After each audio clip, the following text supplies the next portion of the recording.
Warahmatullahi wabarakatuh. Selamat siang. Waalaikumsalam.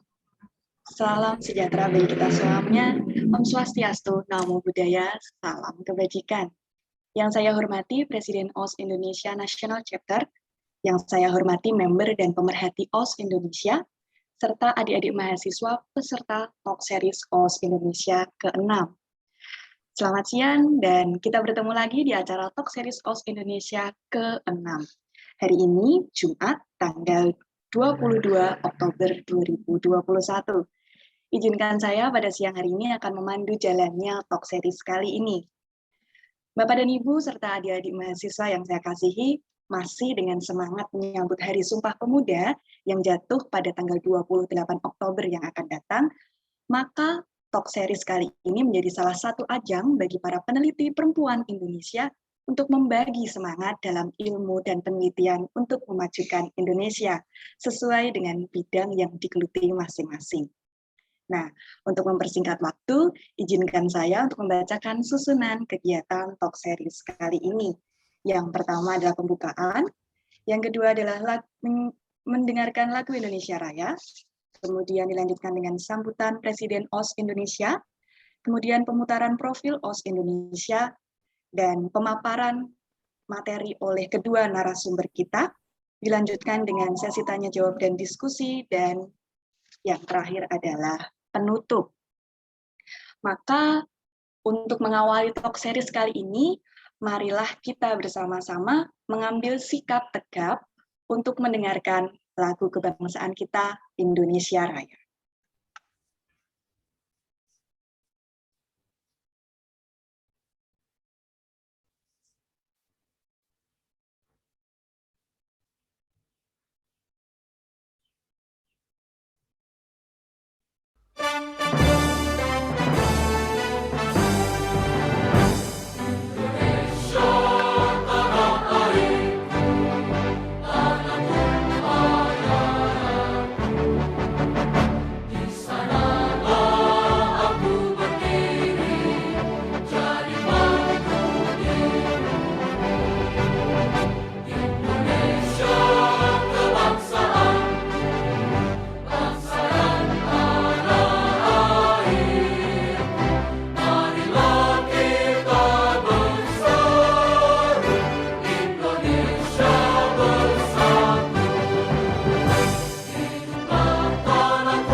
Baik, Bapak, Ibu, dan adik-adik mahasiswa, acara selanjutnya adalah sambutan Presiden OS Indonesia yang kali ini akan diwakili oleh Dr. Ritma Leni.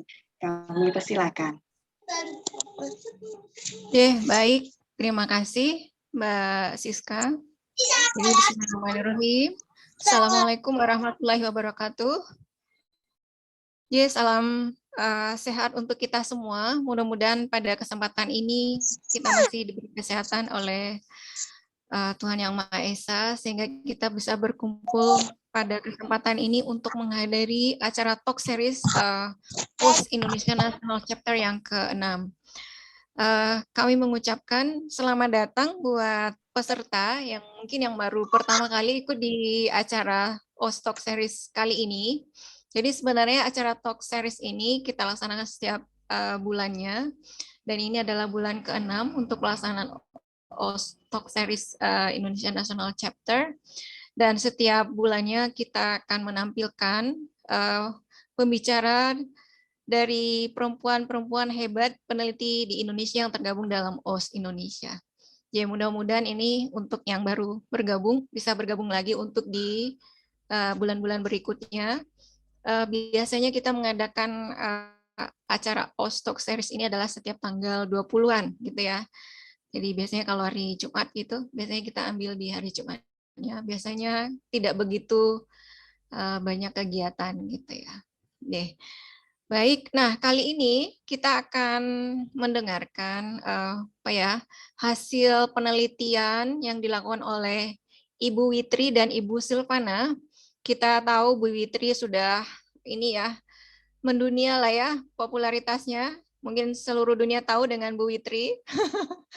Amin ya Bu.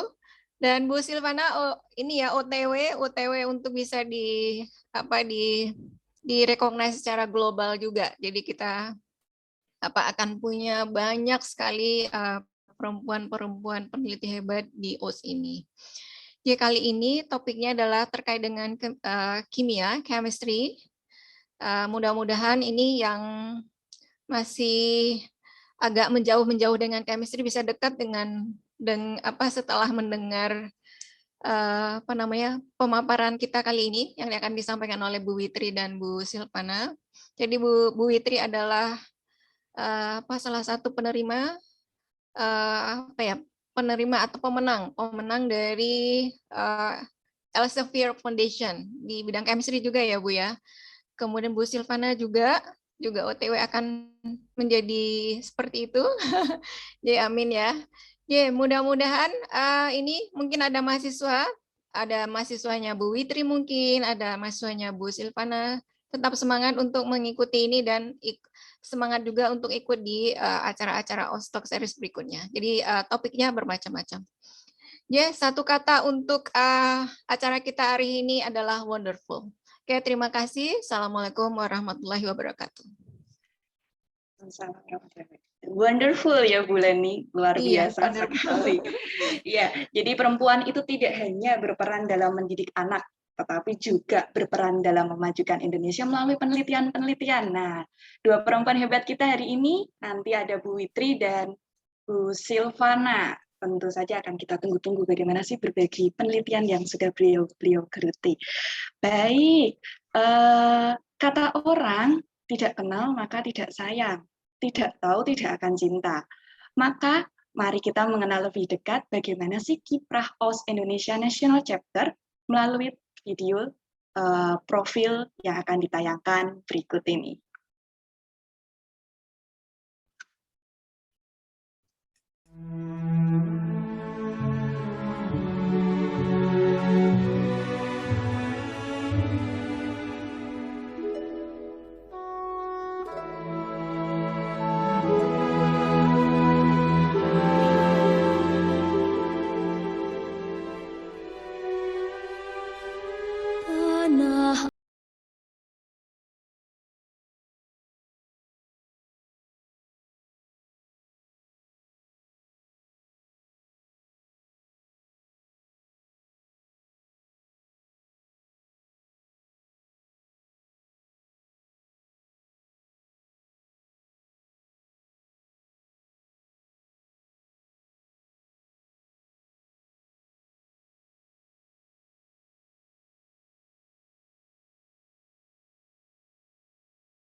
Baik, berikut adalah telah kita lihat tayangan video profil dari OS Indonesia National Chapter. Bagaimana sih kiprah OS Indonesia selama ini, baik secara offline.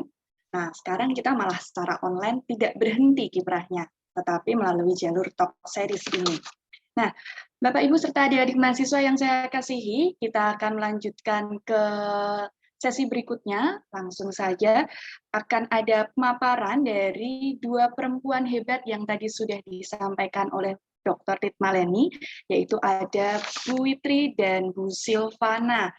Kita akan ke pembicara pertama dahulu, salah satu perempuan hebat yang saat ini bertugas mengajar di Departemen Kimia FMIPA Universitas 11 Maret Surakarta. Dr. Renat Witri Wahyu Lestari. Beliau memiliki banyak sekali penelitian, terutama berkaitan dengan kimia organologam. Nah, saya akan membacakan CV beliau. Ibu Witri Wahyu Lestari menyelesaikan pendidikan S1 di Departemen Kimia Universitas 11 Maret. Kemudian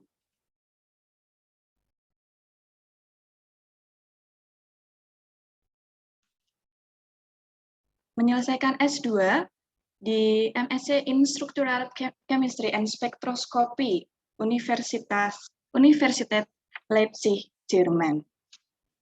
Kemudian menyelesaikan studi S3-nya di Institut für Anorganische Chemie, Jerman. Kemudian beliau juga memiliki penelitian kimia organologam MOFCP dan penerapannya dalam pembangunan berkelanjutan.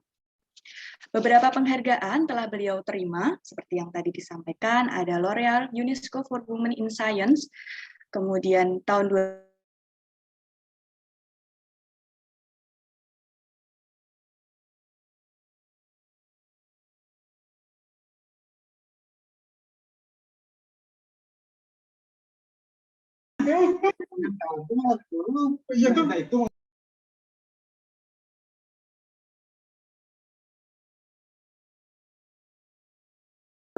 ITSF. Nah, beliau kali ini akan membawakan materi mengenai Metal Organic Framework, sintesis, modifikasi, dan aplikasi dalam penyimpanan gas.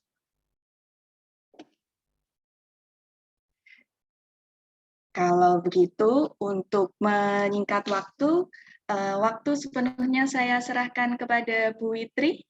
Kami silakan.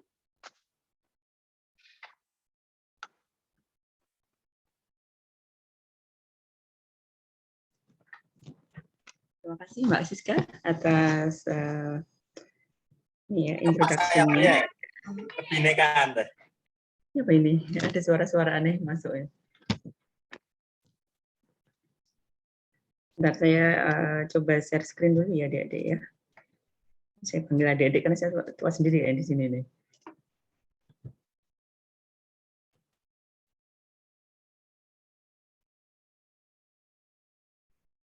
Nah, ini dari saya ya.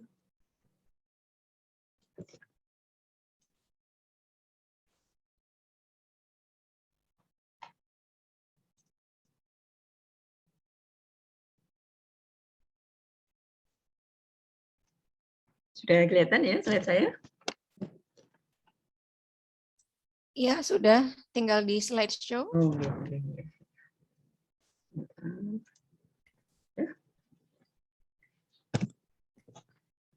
Ya, terima kasih Bu Moderator dan terima kasih juga pada Dr. Leni ya, Dr. Ritma Leni, kawan saya dari UGM ini, sama peneliti ya Bu Leni ya, kita di Indonesia. Bismillah ini ya. Assalamualaikum warahmatullahi wabarakatuh. Waalaikumsalam warahmatullahi wabarakatuh. Ya, izinkan saya di sini berbagi ya sedikit tentang apa yang kami kerjakan gitu di laboratorium. Saya dari UNS, ini saya tadi lihat beberapa mahasiswa saya ya, untuk kelas hari ini saya alihkan ke sini memang ya biar ada wacana baru. Saya tadi juga melihat ada Mbak Deti kalau nggak salah dari grupnya Prof Hamzah ya, Mbak Deti ada ya Mbak Deti. Kemudian ada Mbak Nuha juga saya lihat tadi, Mbak Nuha ini dulu mahasiswa saya tapi sekarang S2 di ITS gitu. Saya menyampaikan sedikit tentang MOF ya, tentang sintesis, modifikasi, dan aplikasi dalam penyimpanan gas. Karena memang riset area kami itu berada pada area inorganic chemistry begitu ya. Kami di UNS di Division of Inorganic Chemistry. Nah spesifik ke organometallic chemistry begitu. Nah, sesampainya di Indonesia ya, saya mencoba mendalami tentang MOF karena waktu S2 sama S3 itu belajar tentang MOF dan polimer koordinasi. Yang basicnya sendiri adalah metal kompleksis begitu ya adik-adik ya. Nah, di sini yang kami lakukan adalah mencoba menginovasi metode, kemudian sintesis nyawa baru, kemudian modifikasi gitu. Nah, setelah itu kita coba aplikasi untuk menunjang pembangunan yang berkelanjutan gitu. Sekarang kan hot topicnya lagi SGD ya. Sustainable Development Goals-nya apa gitu kan. Nah, ini bisa ke banyak pihak ya, bisa ke biomedicine, kemudian ke proteksi terhadap lingkungan misalnya, kemudian ke storage energi maupun conversion dan juga katalis gitu. Nah tentunya saya nggak bisa melakukan sendiri ya, makanya saya membentuk suatu penelitian payung yang ngajak rekan-rekan yang memang expert di dalamnya gitu. Jadi nanti penelitian itu akan lebih berkualitas apabila yang melakukan itu interdisipliner, sesuai dengan keahlian masing-masing gitu. Nah, outline dari kuliah saya hari ini ya, ini tentang poros material, karena MOF ini salah satu jenis poros material ya, hibrid, organik, inorganik. Kemudian saya akan cerita sedikit sejarah dan prinsip dalam MOF itu apa sih gitu ya. Kemudian bagaimana sintesis dan karakterisasinya, dan bagaimana dari step awal sampai sekarang itu seperti apa sih step-step perkembangan MOF ini, karena riset itu kan jalan terus ya, Dede ya. Dan juga modifikasi dan juga aplikasi. Saya memilih aplikasi dalam bidang ini ya, gas storage and capture karena sebagian dari riset saya ke situ ya, adik-adik ya. Kemudian ini saya coba cerita dulu tentang poros material. Jadi yang mendasari MOF ini sebenarnya ke fokus poros material ya, adik-adik. Kalau kita lihat material sendiri ya, di inorganik maupun organik ya, sekarang cakupannya bisa overlap ya. Itu ada material yang non pori dan ada material yang berpori begitu. Apa sih perbedaannya? Kalau non pori ya berarti punya spesifik surface area yang kecil gitu ya. Kemudian punya pore volume yang kecil juga. Beda dengan misalnya material berpori itu keunggulannya adalah punya high specific surface area. Surface area itu bisa besar ya, seperti zeolite misalnya ya adik-adik ya. Itu kalau sebenarnya kecil, tapi kalau dibuka seperti Anda meremas apa itu kertas itu ya, setelah dibuka ternyata surface area-nya sangat besar gitu ya. Dan juga punya spesifik pore volume yang besar. Kalau di dunia nyata yang kita hadapi sehari-hari itu contoh poros material ya dalam tulang kita ya, yang bisa mengabsorb berbagai macam cairan atau mineral gitu ya, yang disalurkan ke dalam tubuh kita misalnya. Nah, contoh lagi spons ya, misalnya spons itu yang untuk nyuci itu ya, nyuci piring misalnya ya. Itu ternyata permukaannya dan porinya juga besar gitu ya. Sebenarnya kecil tapi bisa menyerap banyak gitu ya, Adik-adik ya. Nah, karena saya orang sintesis ya, Bula ini juga sebenarnya sintesis nih, sintesis organik ya Bula ini. Ini contohnya poros material itu bisa disintesis termasuk zeolite ya adik-adik. Kalau selama ini Anda tahu zeolite itu berasal dari ini apa batuan alam ya yang bisa dekat dengan gunung berapi itu, ternyata zeolite ini juga bisa disintesis sesuai dengan morfologi atau tipe zeolite yang kita inginkan, tentunya dengan menggunakan rasio Si dan Al yang sesuai dengan tujuan zeolite apa yang kita ingin sintesis. Termasuk juga ada organik poros material yaitu COF namanya COF ya, itu organik framework, covalent organic framework. Di sini sama-sama material berpori, tapi komponennya adalah senyawa organik berbasis boronic acid di sini. Nah, nanti katanya murni di sini adalah covalent gitu ya. Nah, yang menarik lagi di sini yang ketiga yang saya dalami saat ini ya, itu adalah MOF, metal organic framework. Bedanya kalau di sini ya material berpori ini tersusun dari metal ion atau metal oxide cluster ya yang berfungsi sebagai nodes atau simpul di sini yang disambungkan dengan nodes yang berikutnya lewat organic linker. Jadi material ini tersusun dari dua konstituen, yaitu dari metal ion dari sisi anorganiknya dan juga dari organiknya. Makanya kalau Anda menekuni MOF ya diusahakan bisa menguasai bidang organik dan inorganik begitu. Ya. Bisa berubah ya.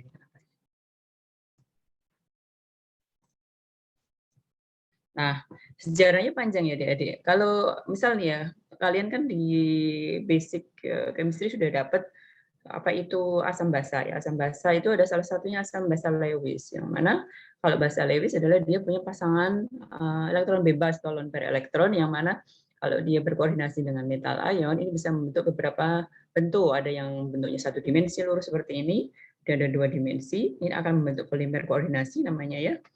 Kemudian membentuk tiga dimensi. Kalau bentuknya tiga dimensi dan punya pori ini disebut MOF. Kalau hanya berbentuk satu maupun dua ini disebut polimer koordinasi. Gitu.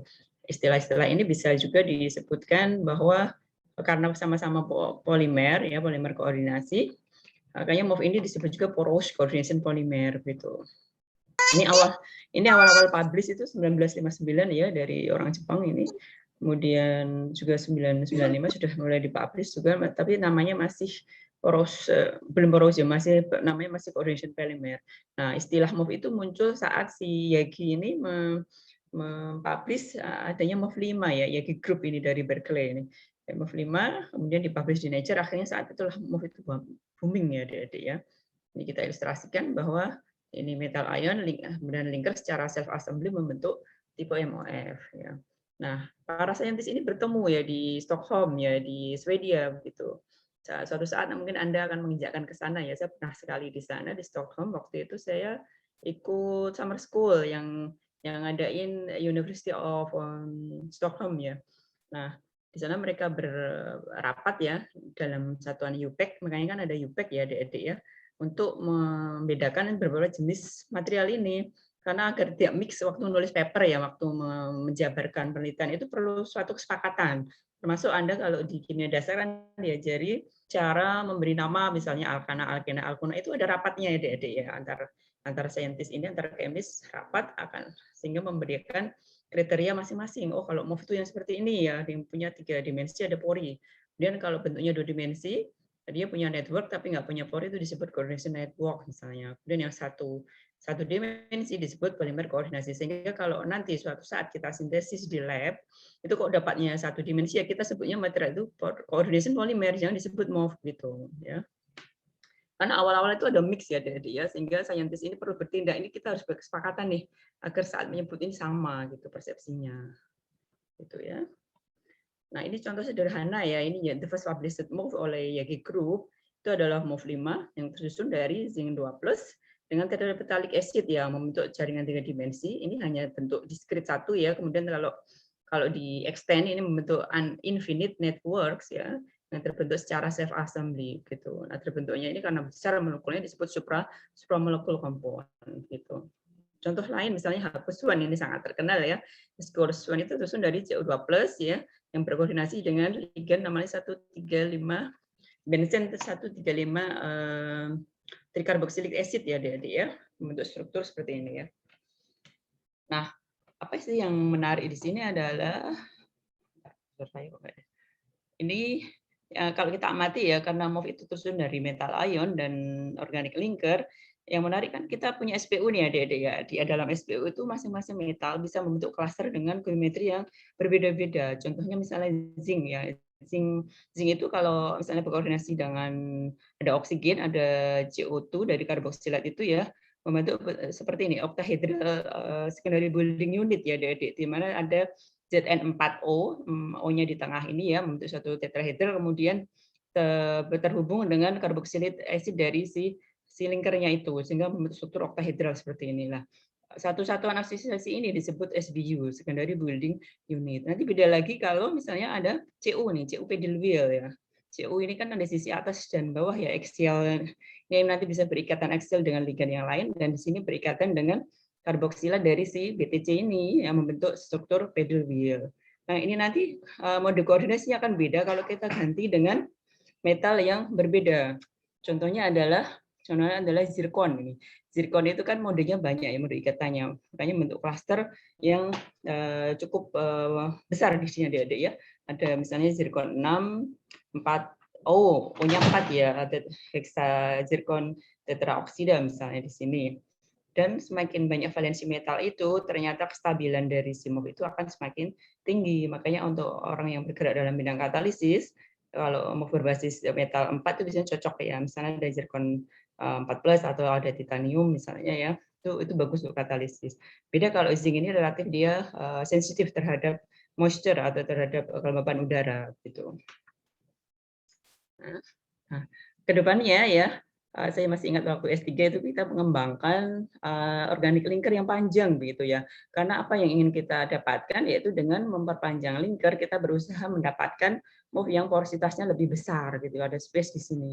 Makanya organic chemistry main di sini untuk sintesis ya. Nanti pakai reaksi coupling misalnya, Suzuki coupling untuk nyambung rantai benzen di sini ya. Harapannya dengan MOF yang ukurannya besar itu bisa gas yang tersimpan itu semakin besar atau ada gas materialnya semakin banyak. Nah, selain strukturnya ini kan mirip-mirip ya. Ini namanya isoreticular structure ya, Adik-adik. Di mana MOF itu punya struktur yang utama ya, bodi utamanya itu mirip, cuman yang membedakan adalah panjang lingkarnya maupun gugus fungsi yang nempel di si MOF itu ya. Kalau seperti ini misalnya pada MOF yang punya hexagonal channel nih misalnya ya. Ini porinya kan sebenarnya bentuk porinya itu mirip, cuman panjang atau luas ini apa pore channelnya ini lebih besar karena ada permainan linker yang lebih panjang di sini. Nah, ini orang organic sintesis main di sini ya adik-adik. Nah, bentuk yang mirip-mirip seperti ini disebut isoreticular MOF. Sintesisnya disebut isoreticular sintesis. Saya masih ingat waktu itu kalau membuat isoreticular MOF itu ya mirip ya, teknik sintesisnya mirip dari sifat-sifatnya dan seterusnya. Nanti challenge-nya itu di sintesis ligannya ya begitu. Nah, makanya struktur MOF itu tadi tergantung dari geometri si metal ion. Ini kenapa? Karena MOF itu punya, si metal ion itu punya elektron configuration yang berbeda-beda. Dengan demikian akan menginduksi terbentuknya geometri yang berbeda gitu ya. Misalnya ada Zn2+, itu nanti bentuknya beda akan dengan CO2+ misalnya ya, cenderung superplanar misalnya. Kemudian misalnya ada Ni2+, nanti bentuknya apa lagi gitu kan, itu dipelajari di anorganik gitu. Kemudian termasuk topologi dari linker. Linker itu ada yang bidentat, ada tridentat, dan seterusnya ya. Kalau dalam MOF atau dalam sintesis polimer koordinasi minimal ada dua sisi yang untuk berikatan ya, karena kan ini infinite ya. Itu nanti reaksinya akan nyambung terus begitu sampai dia tak terhingga. Makanya kalau di MOF itu N ya adik-adik ya, misalnya struktur X gitu nanti ada N-nya itu tak terhingga. Beda kalau dalam polimer organik yang bisa diterminasi itu nanti kan ada N-nya mau 10 ya, nanti saya terminasi saat rantai ke 10 gitu ya. Beberapa contoh ya, kalau dengan metal Cu sama Zn ini bisa pedal wheel misalnya. Kemudian ini pakai ZIF ini strukturnya pakainya tetrahedral seperti pada silika misalnya ya. Itu nah. Nah, ada istilah ZIF itu yaitu Zeolitic Imidazolate Frameworks di mana salah satu jenis MOF tapi berbasis ligan imidazol. Imidazol itu ini ya, IM. Seperti misalnya pada struktur ionic liquid itu ya, di sini ada imidazol bentuknya 5 seperti ini, 5 rantai ya, tapi ada N di masing-masingnya. Kemudian ada modifikasi metil imidazol misalnya ya, kemudian bergerak lebih sini bisa dimodifikasi lebih lanjut. Nah, strukturnya itu adalah mirip seperti struktur dari zeolite ya. Zeolite itu kan ada SiOAl ya atau SiOSi yang bentuknya di sini ada apa? Misalnya rantai SiOSi-nya ini ditempati oleh si N dari imidazolnya tadi adik-adik ya. Nah, nanti kalau direaksikan dengan metal tertentu, misalnya ion Zn2+, membentuk strukturnya mirip dengan struktur zeolite. Tapi linkernya di sini tidak hanya oksigen, tapi bisa juga tersusun dari apa ini sih? Si turunan imidazol itu tadi, itu menariknya di situ, sehingga lebih kaya akan struktur. Ada juga MOF yang tersusun dari mix atom donor maupun mix linker. Jadi linkernya tidak harus sejenis, tapi bisa juga linkernya berbagai jenis, nanti kita mix ya. Kemarin mahasiswa saya ada yang berhasil membuat sintesis ini ya, yang kita uji coba untuk CO2 capture juga ya, ini on progress publikasi ya. Ada juga metal yang diikatkan dengan katekolat disligan misalnya ini ya. ini katekol ya. Kemudian kalau yang mix ligand misalnya, ini tadi ada piridin, kemudian ada misalnya dapko sama terephthalic acid misalnya begitu. Itu bisa di-mix dan ternyata strukturnya luar biasa. Ya, gimana untuk mengkarakterisasinya gitu. Itu panjang ya Adik-adik, karakterisasinya seperti apa sih dan sintesisnya seperti apa itu ternyata variatif sekali ya Adik-adik ya. Karena apa ya, setelah sekian lama riset di MOF itu, saintis akhirnya mengembangkan kok ini metode ini lama sekali ya, kemudian dikembangkan dengan metode yang lebih cepat, misalnya dengan cara menggunakan bantuan microwave misalnya. Awalnya orang sintesis dengan difusi lama sekali, bagus sih kristalnya cuma lama dan kadang nggak bisa berulang misalnya. Kemudian ada juga cara elektrokimia ya, yaitu dengan menggunakan elektroda misalnya. Ada juga reaksi tanpa solvent, orang menggunakan mekanokimia ya. Ada juga yang menggunakan bantuan gelombang ultrasonik, makanya ada namanya sintesis dengan metode sonochemistry begitu.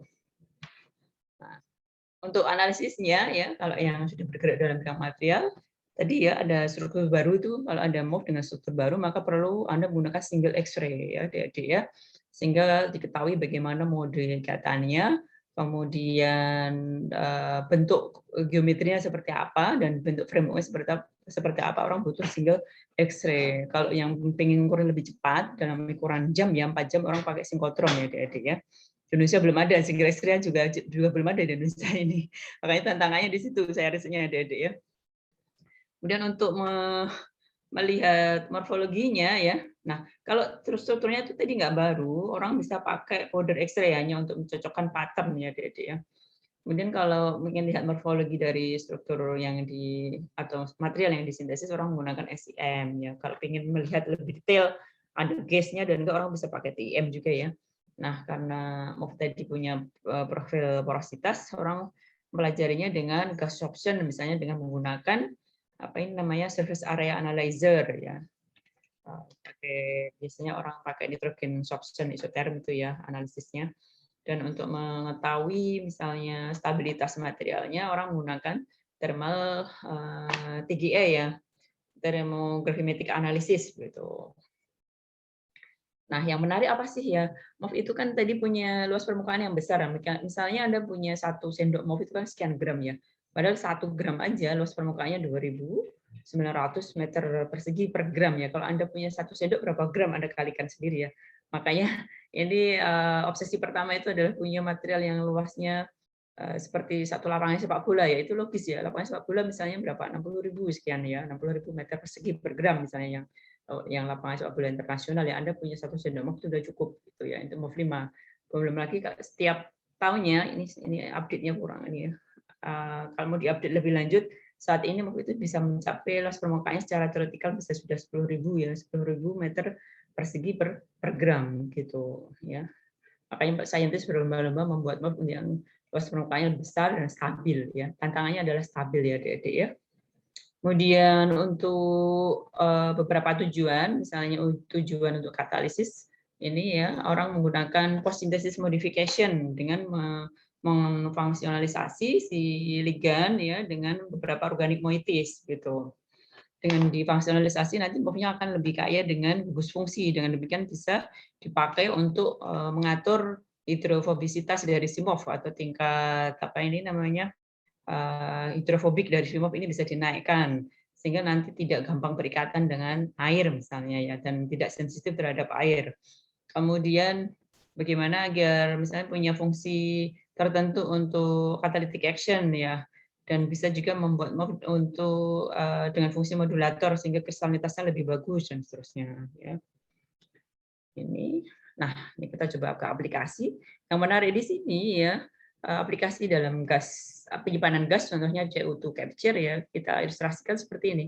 Misalnya Anda punya CO2 ya masing-masing dalam 10 botol ini bisa dikompres dalam 1 botol. Ini kan menarik sekali ya. Apalagi untuk aplikasi misalnya dalam bidang transportasi misalnya ya. Ini kan lebih efisien kalau Anda cukup pakai 1 botol tapi diisi material ya, materialnya ini sehingga kapasitas penyimpanan akan naik ya. Ini challenge-nya di situ. Nah, selain CO2 bisa juga ini diaplikasikan untuk metana, untuk hidrogen ya terutama untuk mobil yang berbahan bakar hidrogen misalnya itu sangat penting ya. Masih ingat juga ekspedisi NASA ke luar angkasa itu kan orang pakai misalnya pakai roket itu ya, bagaimana cara ini roket bisa naik ke angkasa tapi bahan bakarnya nggak habis atau bahan bakarnya packingnya lebih simple. Ini juga tantangan tersendiri ya. Nah, sama kaitannya sama gas, ini ada gas aeration ke membran, nanti akan dibicarakan Mbak Silvana ya.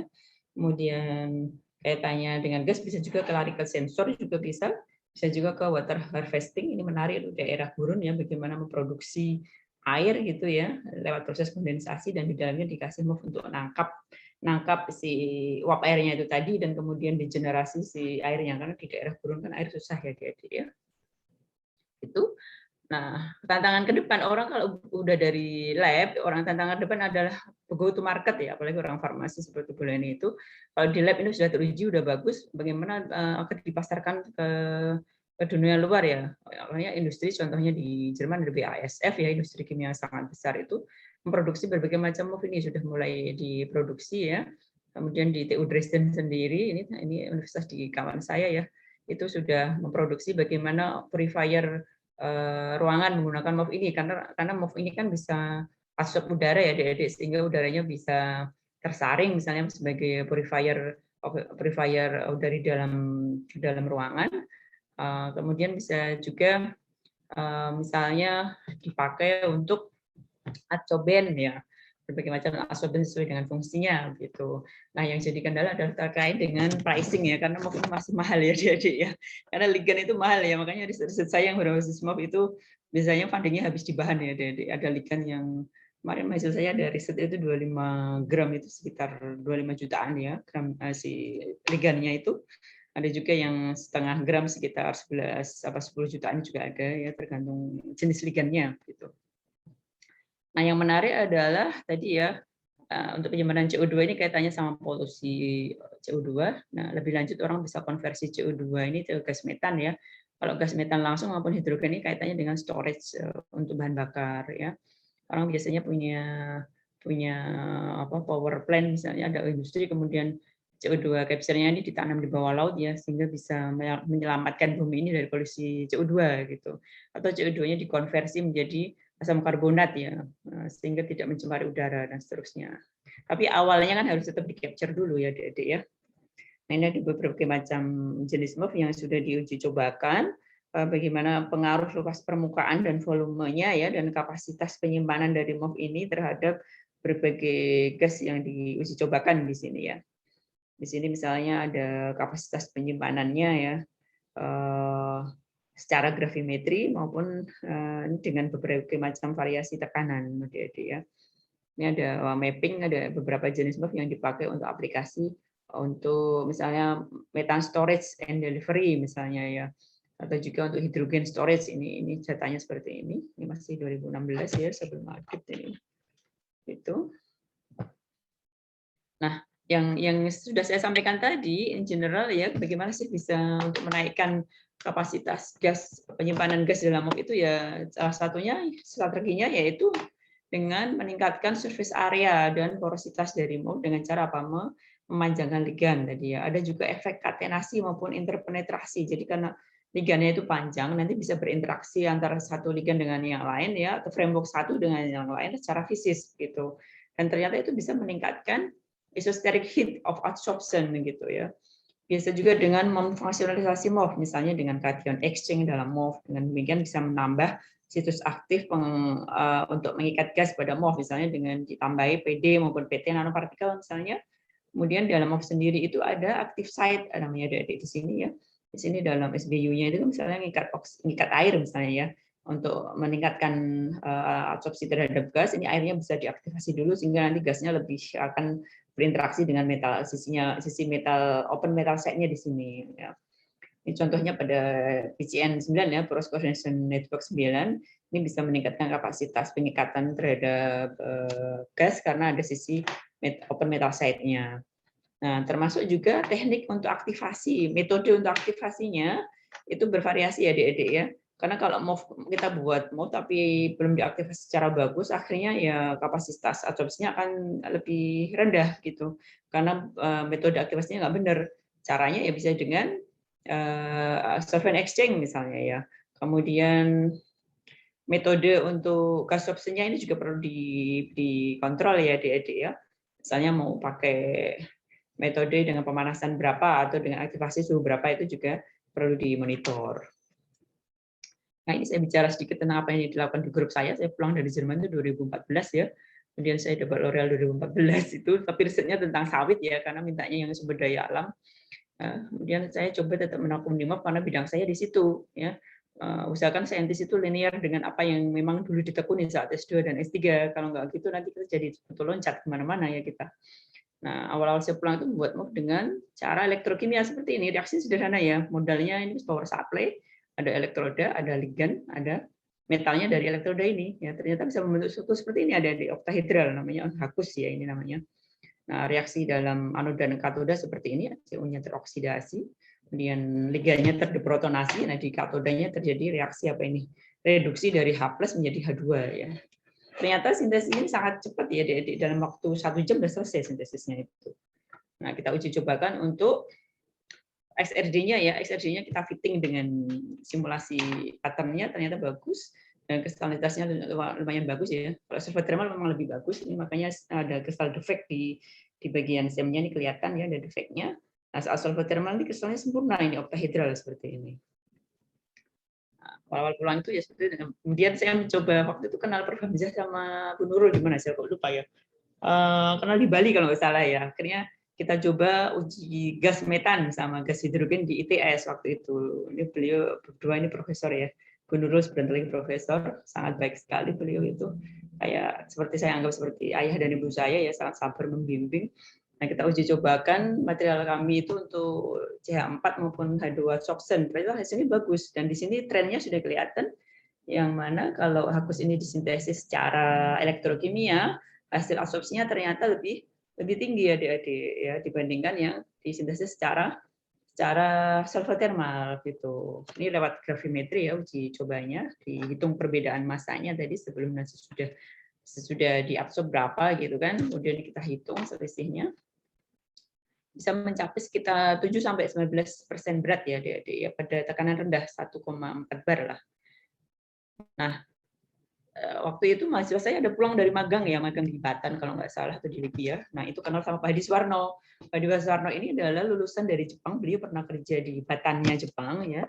Kemudian balik ke Batan Indonesia di Serpong. Beliau punya alat ini hydrading ya untuk pengukuran hidrogen Soxen. Kemudian saya kirim beberapa mahasiswa ke sana ya untuk tugas akhir. Mereka udah bersukses ini, udah sekarang kerja di BPPT ya si Imah ini.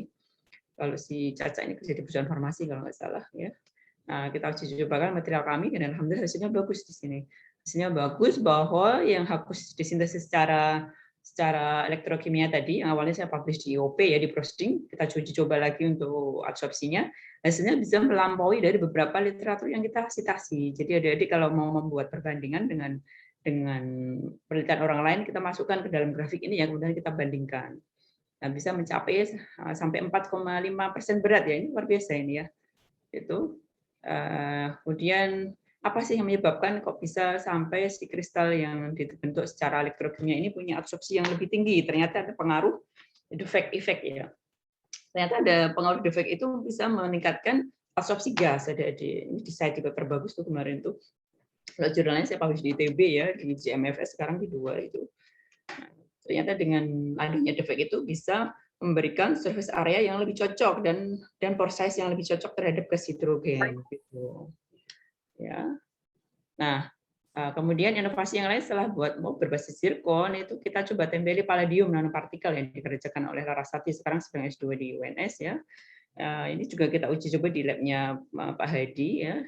Dan kenapa kita pilih zirkon? Awalnya memang mau katalisis, kemudian kita melihat waktu, wah ini dia harus cepat lulus nih, makanya saya alihkan ke hidrogen storage ya. Ternyata ada bagusnya di sini.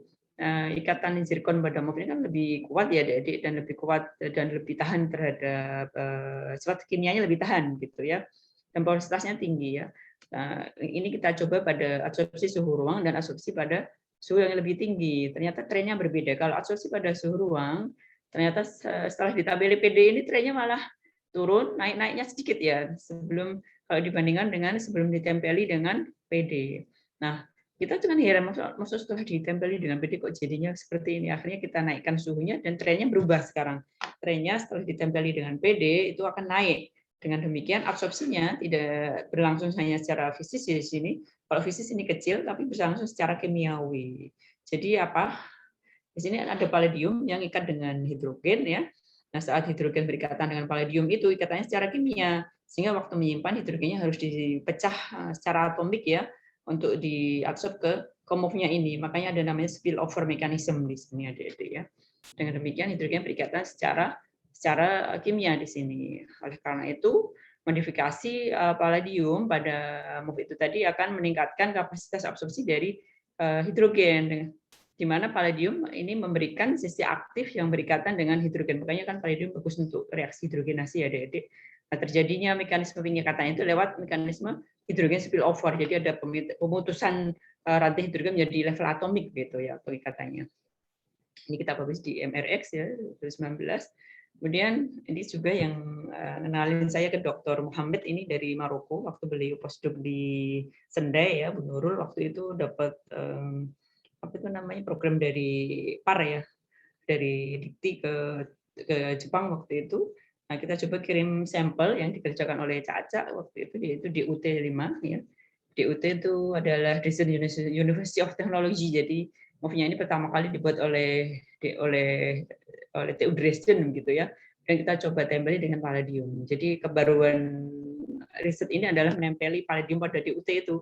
Dan kita uji cobakan untuk absorpsi pada hidrogen ya, dan mekanisme masih sama ya, mekanismenya masih seperti yang dikerjakan tadi di labnya Prof. Hadi ya.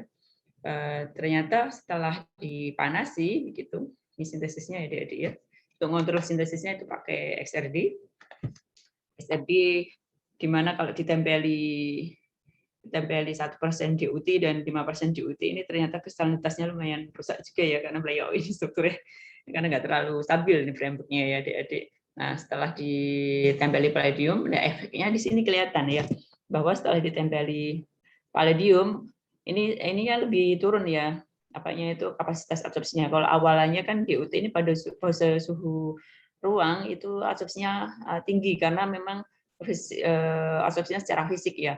Tapi setelah ditempeli palladium ini malah turun, tapi dengan dipanaskan ya, dengan dipanaskan pada suhu sampai 250 derajat ini trennya akan naik gitu. Ini yang di UT 50 derajat ini trennya naik. Berarti apa yang terjadi di situ yaitu absorpsi secara kimiawi ya adik-adik ya. Nah, ini kita bandingkan hasil yang kita peroleh dari penelitian ini dengan yang dikerjakan oleh Sinkowska dari grupnya TU Dresden gitu ya. Itu lumayan lah hasilnya medium ya. Kemudian Mohon izin Bu Fitri. Nah, kita coba ke lain ya, ke CO2 capture. Ini kerjasama dengan Bu Yuni dari UI. Dia punya waktu itu kenal saya di Bali ya. Makanya Anda sering ikut acara sehingga kenal orang nanti untuk mengepakkan sayap gitu kan lebih cepat ya adik-adik ya.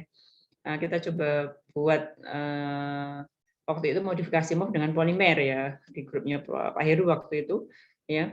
Kita coba tempeli dengan MOF 5 dan HAKUS ya. Alhamdulillah hasil absorpsinya bagus ya, bisa yang MOF 5 bisa mencapai 5,466 milimol per gram ya untuk absorpsi gasnya itu. Nah, ini kaitannya sama coating ya, material untuk coating, tapi bagaimana bisa mengabsorb dengan absorb CO2 ini inovasi baru ya di situ. Dan kita coba juga mengkombinasikan MOF dengan zeolit ya.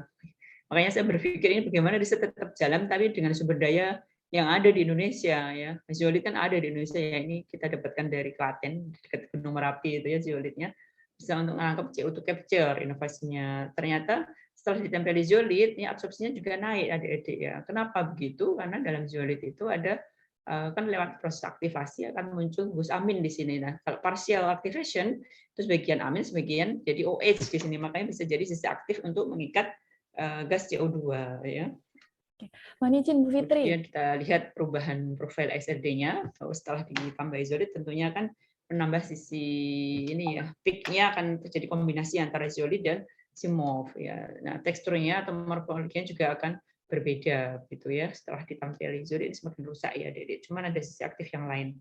Itu kenapa tadi bisa menarik gas ya. Awalnya kan punya 2O nih berikatan pada sisi CU ya. Nah, lewat aktivasi H2O ini akan di-replace ya oleh pemanasan akan hilang ya. Kemudian kalau untuk proses absorpsi ini akan digantikan oleh gas. Gasnya akan lebih tertarik ke CO begitu adik-adik. Makanya kalau Anda melakukan aplikasi ya MOF itu Anda aktivasi dulu, kalau nggak aktif nanti nggak bagus hasilnya biasanya ya gitu. Nah, awalnya ini kita variasi penambahan zolidnya berapa gitu kan, kita variasi.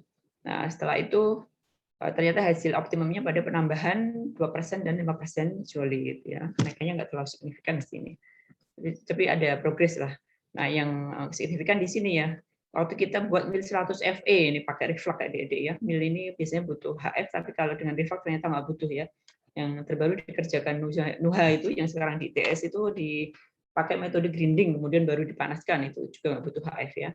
Nah, setelah modifikasi dengan zolid sekitar 20% hasilnya ternyata lebih bagus, 3 kali lebih bagus daripada material awal ya. Adik-adik kita publish 2021 kemarin di Game Paper. Nah, di sini divariasi penambahan zolidnya ya, dan dihasilkan yang paling optimal adalah pada 20% penambahan zolid gitu. Nah, ini kita hitung absorpsinya. Nah, tentunya kenapa bisa menambah sisi aktif ya, kita kembali ke di MOF-nya sendiri punya gugus aktif yaitu pada Fe metal site ya, dia punya open metal site.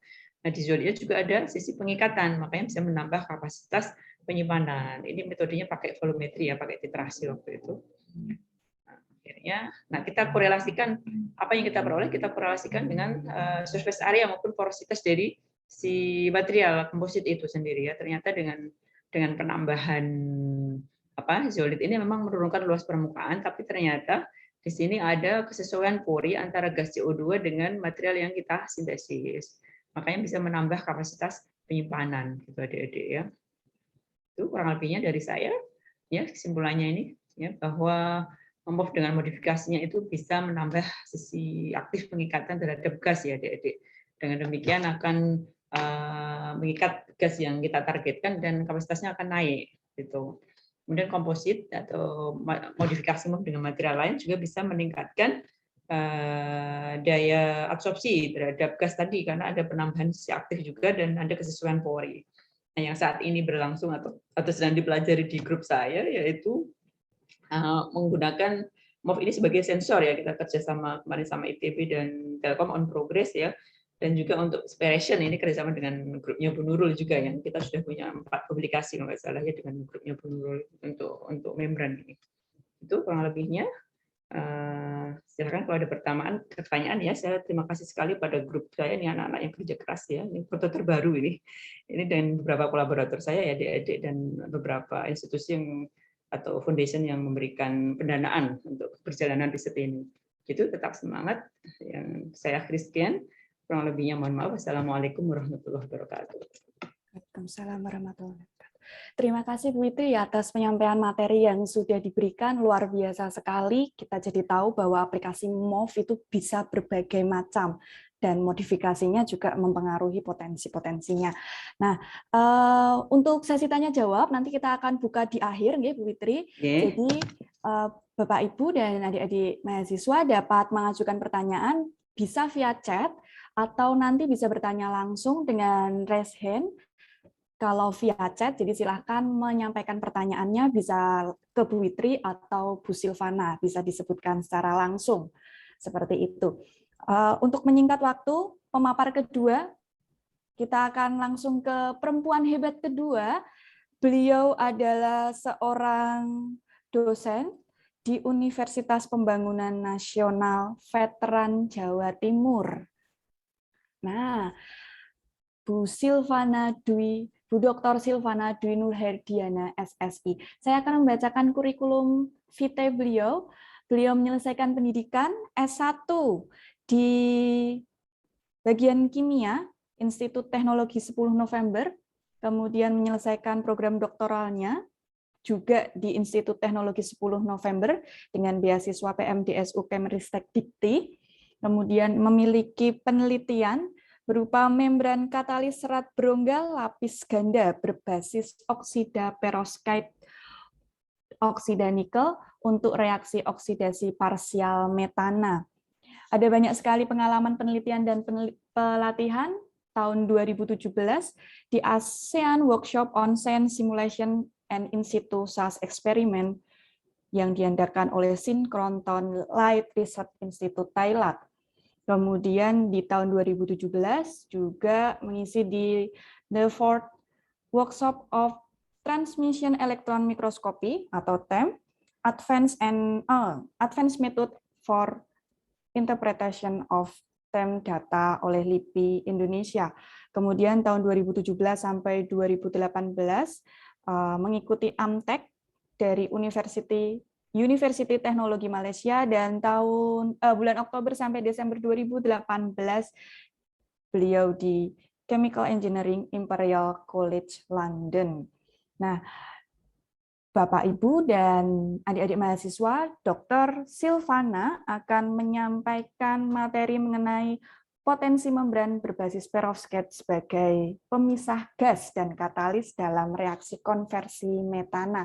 Maka untuk menyingkat waktu, monggo Bu Silvana, saya serahkan waktu sepenuhnya. Baik, terima kasih Bu Siska atas waktunya. Mohon izin untuk sharing screen dulu.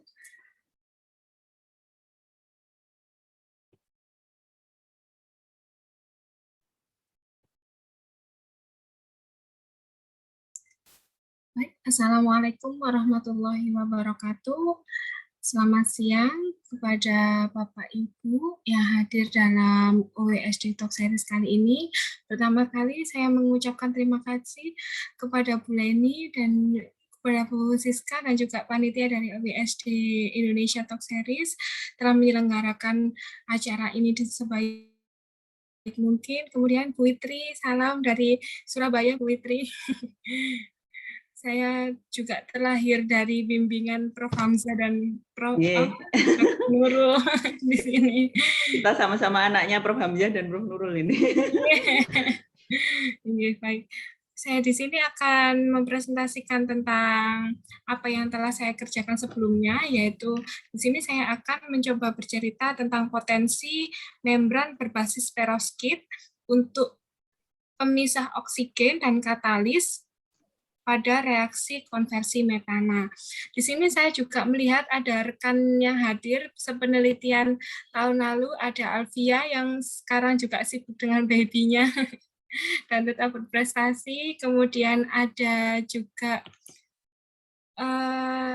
Deti yang sekarang berjuang juga Bu di disertasinya dengan Prof. Hamzah dan juga Bu Nurul. Baik, di sini adalah research background-nya. Kenapa saya mencoba untuk meneliti hal tersebut? Selain CO2 yang telah diterangkan sebelumnya, CH4 di natural gas itu yang ada adalah 60-90% komposisinya. Akan tetapi komposisi yang besar ini hanya di burn freely, hanya dibakar secara sia-sia, secara percuma seperti itu. Nah, ternyata metana tersebut juga tidak dapat dikompres karena dia rantainya ini ya, satu CH4 tersebut, dan juga dia menimbulkan serious radiation impact 21 kali lebih berbahaya dari CO2 itu sendiri. Nah, di sini banyak sekali researcher atau peneliti yang mencoba untuk mengkonversi metana itu sendiri. Sebelumnya adalah materi dari Bu Witri, kalau CH4 sebelumnya adalah di storage. Nah, kalau saya mencoba untuk mengembangkan bagaimana CH4 itu dikonversi ke value added chemicals seperti petrokimia, kemudian fuels, seperti itu. Nah, di sini, untuk mengkonversi dari metana itu sendiri ada perjalanannya, yaitu bisa dibentuk syngas. Syngas adalah produk intermediate dari konversi metana itu sendiri. Kemudian dari produk syngas tersebut dapat diubah lagi menjadi C yang lebih rantai panjang dengan reaksi Fischer-Tropsch seperti itu. Nah, syngas productions ini ada 3, ya, reaksi steam reforming, CO2 reforming, kemudian partial oxidation of methane. Nah, syngas ini kan sebagai produk intermediate itu sangat sulit untuk handle seperti itu. Nah, kita mencoba untuk mempromosikan reaksi partial oxidation of methane yang sudah diteliti sebelumnya, yang mempunyai kelebihan yaitu reaksinya eksotermis, kemudian suhu reaksinya antara 700 sampai 1000 derajat Celcius, dan juga dia memproduksi desired product, yaitu CO dan H2 yang perbandingannya adalah 1:2 sesuai dengan yang dibutuhkan Fischer-Tropsch reaction. Nah, di sini dari banyak teknologi, salah satunya material yang bisa mengontrol oksigen sebelumnya adalah produksi syngas tadi membutuhkan setengah oksigen. Nah, setengah oksigen ini bisa dikontrol dengan menggunakan perovskit dibandingkan dengan material lain. Nah, perovskit ini bisa kita ubah menjadi membran atau bentuk ke membran untuk meningkatkan aktivitas dan efektivitasnya. Nah, dari penelitian sebelumnya, perovskit ini tidak hanya bisa menseparasi dari oksigen dari udara saja, tetapi dia bisa bereaksi dengan metana, oksigen terkontrol dari perovskit tersebut bereaksi dengan metana akan menghasilkan value added chemical. Nah, itu adalah dalam single unit, yaitu dalam perovskit. Nah, di sini perovskit tersebut sebelumnya dikenalkan oleh Terauka pada tahun 1985. Nah, bagaimana cara kerjanya? Ini adalah contoh dari ini ya, bentuk dari perovskit tersebut juga nanti kita akan bekerja dalam kristal, dalam analisis kristal yang diperlukan adalah yang pertama adalah XRD seperti yang Bu Witri gunakan sebelumnya. Nah, ini kenapa kok dia perovskit bisa mengontrol oksigen? Nah, ternyata di dalam perovskit tersebut mempunyai kisi kekurangan oksigen atau kekosongan oksigen. Nah, kekosongan oksigen ini akan bisa mendifusikan oksigen yang dari udara masuk melewati kisi, akan menghasilkan oksigen kisi. Nah, oksigen kisi sebagai oksigen terkontrol tadi dapat bereaksi dengan CH4. Nah, dari proses ini, salah satu yang paling menginisiasi adalah suhu yang dibutuhkan pada reaksi tersebut. Dan juga bagaimana stabilitas kristal yang ada di perovskit. Nah, ini adalah salah satu mekanisme reaksi yang telah diilustrasikan sebelumnya. Jadi membran perovskit di sini karena sebagian banyak membran atau yang disebut dengan penyaring atau separasi itu biasanya secara umum menggunakan pori, tetapi khasnya dari membran perovskit tersebut tidak menggunakan pori, tetapi menggunakan kisi dari kristal perovskit itu sendiri. Nah, bagaimana caranya? Dia akan melibatkan proses reoksidasi dari oksigen setengah oksigen tersebut dengan elektron akan menghasilkan oksigen kisi dan 2 H elektron atau kekurangan elektron tersebut. Nah, kisi dari oksigen tersebut akan bereaksi dengan metana dan akan menghasilkan CO dan H2 seperti itu. Jadi membran dari perovskit ini tidak bekerja berdasarkan pori. Pori hanya meningkatkan dapat bertindak meningkatkan aktivitasnya ketika di dalam membrannya itu sendiri, tetapi pada saat di luar membran atau sisi atas maupun sisi bawah dia harus benar-benar rapat karena tadi khasnya dari membran perovskit tidak berdasarkan pori tetapi berdasarkan kisi dari partikelnya. Nah, ini adalah goals dari cita-cita penelitian 3 tahun sampai 4 tahun yang lalu itu adalah meningkatkan aktivitas perovskit tadi, meskipun perovskit tersendiri itu bisa menjadi separator dan juga katalis dalam single unit, kita sebagai manusia yang diberikan akal ingin memanfaatkan dengan baik akal kita, bagaimana cara meningkatkannya, yaitu dengan cara melapisi dengan katalis untuk meningkatkan aktivitasnya. Tetapi tidak semudah dengan melapiskan begitu saja, karena pelapisan dari katalis itu sendiri juga membutuhkan suatu effort. Nah, katalis yang di coating istilahnya dalam istilah kimia yang di coating tersebut yang bertanda biru. Nah, di sini kita menggunakan NiO. Nah, NiO sendiri juga tidak memiliki tidak memiliki kemampuan untuk separator oksigen. Nah, separator oksigen tadi dibantu oleh perovskit itu sendiri. Nah, perovskit yang kita kenal sebagai mixed ionic dan electronic conductor, dia bisa mengkonduksi elektron dan juga ion, tetapi NiO tidak bisa menghasilkan konduktor ion, sehingga kita membutuhkan suatu ionic conductor untuk meningkatkan aktivitasnya dan elektron tersebut tidak berkumpul dalam satu intermediate, lapisan intermediate atau lapisan antara dua material. Nah, ini adalah perjalanannya pada tahun 2016 sampai 2019 hingga sekarang juga kita mencoba untuk mempelajari dari sisi perovskit itu sendiri, dari bentuk powder sampai dengan hollow fiber membran 2 layer. Di sini bekerja sama dengan Profesor Hamzah, Bu Nurul, kemudian ada Profesor Aklus sebagai pembimbing saya juga, kemudian Profesor Hafiz dari Amtek, Bu Yuli, kemudian dan juga banyak sekali dari kolega dari Prof. Hamzah yang juga membantu dalam penelitian ini.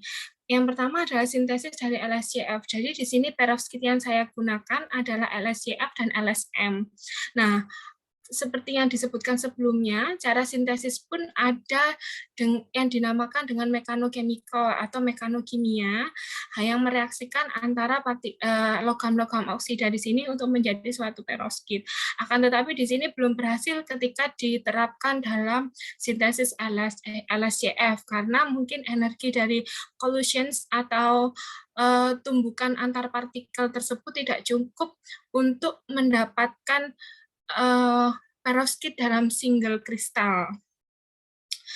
Di sini juga ada LSM yang akhirnya kita sintesis dengan solid state, metode solid state. Setelah itu, setelah kita mendapatkan LSCF dan LSM, kita membuat fabrikasi membran. Ada membran pelet, kemudian membran lapis tipis, kemudian bulat juga pernah, dan juga hollow fiber. Nah, untuk lebih singkatnya, nah ini adalah tim riset dari yang kita lakukan sebelumnya. Nah, ini adalah yang pertama, kita berhasil menerbitkan proceeding dari hasil karakterisasi preparasi LSCF dengan cara solid state reactions. Nah, ini figur 1 ini menunjukkan adanya banyak sekali fase non-perovskit. Jadi di sini penyebutan dalam kristal dalam perovskit tersebut adalah struktur ya. Struktur tersebut adalah fase. Fase perovskit itu tidak muncul ketika kita menggunakan mekanokimia. Sehingga dibentuklah suatu metode solid state yang sebelumnya telah dilakukan. Kita menggunakan perbedaan waktu milling, kemudian durasi milling juga kita gunakan. Ternyata ada pergeseran dalam karakterisasi XRD tersebut. Nah, dari pergeseran tersebut kita olah data dengan menggunakan Retika, Refill Refinement, dan mendapatkan hasil dari perbedaan unit cell dan juga cell volume. Ternyata semakin panjang milling, ternyata unit cell dan juga cell volume-nya juga berubah atau terjadi suatu distorsi. Dan di sini adalah micrograph yang kita dapat dari SEM image. Nah, di sini ada aglomerasi seperti yang dijelaskan pada riset-riset atau literatur sebelumnya. Dan ini kita menggunakan PSA kalau misal untuk menunjukkan bahwa ukuran partikel diameter dari partikel-partikel yang kita sintesis yaitu sekitar 1 sampai dengan 3 mikrometer. Nah, di sini ada banyak tipe yang sebelumnya telah dikenalkan dalam dunia membran, ada pellet, ada flat sheet, ada tubular, ada hollow fiber.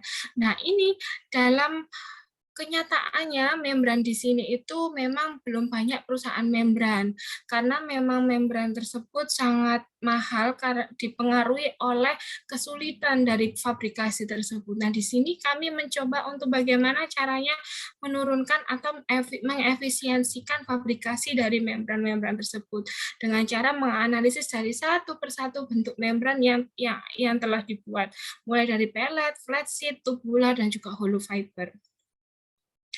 Di sini adalah pellet, dan pellet tersebut kita mengkombinasikan dua, yaitu perovskit, dan juga di atas layernya kita berikan katalis NiO dan CeO2. Kita mencoba untuk menganalisis mechanical strength-nya, kemudian kompatibilitasnya seperti itu.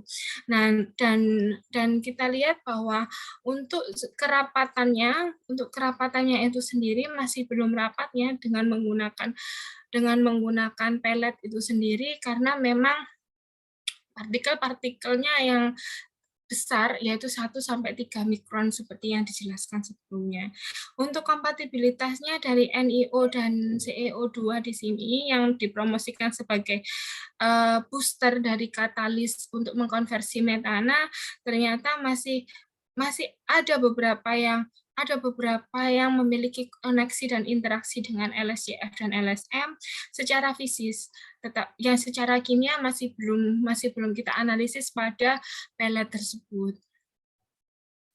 Dan di sini kita mencoba mengembangkan dalam bentuk flat sheet, yaitu dalam bentuk flat membranes. Nah, LSCF di sini ternyata terbentuk dua jenis pori, yaitu yang umum untuk meningkatkan mechanical strength-nya. Kenapa? Karena pellet tadi mempunyai keunggulan mechanical strength-nya tinggi, tetapi dia masih tebal. Sedangkan flat sheet ini memang tipis, tetapi mechanical strength-nya sangat rendah, seperti itu. Nah, bagaimana caranya kita mencoba untuk meningkatkan dengan keteraturan dari pori tersebut menggunakan berbagai cara. Salah satunya yaitu dengan menggunakan aditif, kemudian perbedaan dari keogulannya, seperti itu. Nah, di sini teknik dasar yang digunakan dalam pembuatan membran yaitu inversi fasa, yaitu biasanya secara singkat cerita inversi fasa tersebut kan berasal dari polimer padatan, kemudian kita bikin suspensi yang bersifat cair atau larutan, kemudian kita padatkan kembali. Nah, seperti itu teknik dasar dari pembuatan membran. Dengan menggunakan solvent yang sesuai dengan kelarutan dari polimernya itu sendiri. Untuk meningkatkan homogenitas, kita bisa menggunakan ball milling. Minimal itu kita menggunakan ball milling untuk menghomogenitaskan suspensi adalah 2-3 hari begitu. Dan juga menjauhkan dari udara luar atau tertutup, karena untuk membran jenis ini, jenis LSCF atau jenis anorganik ini, jika terkontaminasi dengan udara sekitar, itu pada saat pembuatan suspensi itu akan menggumpalkan dari suspensi itu sendiri. Dan kami pernah mengalami hal itu, dan salah satu challenge yang besar adalah pada saat pembuatan suspensi itu sendiri. Memang tidak bisa seakurat komposisi yang sekian mili harus menyesuaikan dengan homogenitas dari suspensi. Untuk mengetahui bagaimana suspensi itu baik atau tidak, itu akan dianalisis viskositasnya atau reologinya, seperti itu. Nah, ini salah satu flat sheet-nya dengan menggunakan penambahan aditif, ternyata ada perbedaan dari ketebalan membran itu sendiri. Nah, membran di sini yang kita inginkan adalah asimetris. Asimetris itu apa? Asimetris itu ada 2 pori yang tidak simetris ya. Asimetris itu ada menjari dan juga spons, seperti itu. Spons atau yang sisi rapatnya, kemudian sisi menjari atau finger like itu yang berada di bawahnya. Nah, ini adalah salah satu pengalaman berdiskusi dengan peneliti juga di konferensi internasional dan juga berkesempatan untuk belajar membuat membran di UTM dan juga belajar kristal di Thailand. Nah, di sini salah satunya yang dikerjakan oleh Di Alvia yang sekarang mungkin hadir. Selamat untuk flashback hari ini. Nah, di sini kami bekerja sama dengan Amtek UTM, yaitu a dependent study. Nah, ini kita menggunakan molecular weight dari PEG itu sendiri. Kenapa? Kita mencoba mempelajari besaran dari molecular weight dari aditif tersebut apakah berpengaruh pada pori tersebut, karena pori tersebut di sini memberikan efek yang sangat besar dalam mechanical strength-nya. Nah, ini mechanical strength-nya kita menggunakan karakterisasi 3-point bending yang ada di Amtek.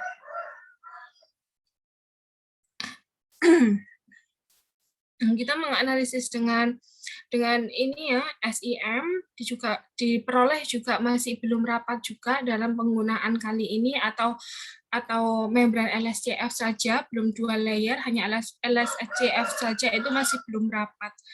Sehingga diperlukan studi lebih lanjut. Nah, ini salah satunya yang sebelumnya saya jelaskan asymmetric membranes atau pore configurations, itu ada 2, finger light dan sponge light.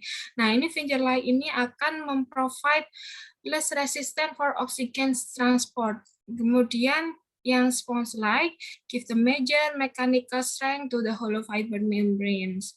Nah, ini yang memberikan pengaruh besar ya terhadap efek aktivitas dari membran dan juga mechanical strength dari membran itu sendiri.